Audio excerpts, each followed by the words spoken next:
Pozdrav ljudi, evo kad sin provocira sestru, znači mi danas sjedimo u autu i sin onako ide da provocira svoju sestru i stavi nogu onako njoj, samo što joj nije na rame stavio jer je ona nešto napravila što njemu nije pasalo.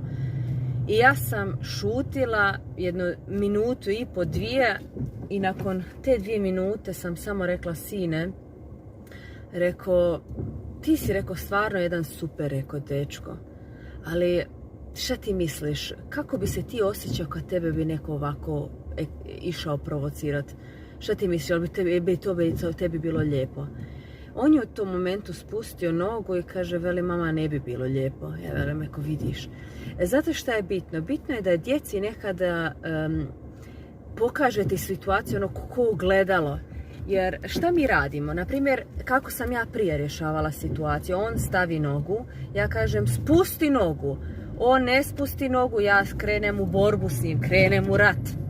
I šta bude, bude još gore. A ovoga puta sam jednostavno, nisam htjela da se svađam s njim, nego tako na miran način. I tako uglavnom rješavam u zadnjih tjedana uvijek probleme, u biti takve situacije. Problema nema.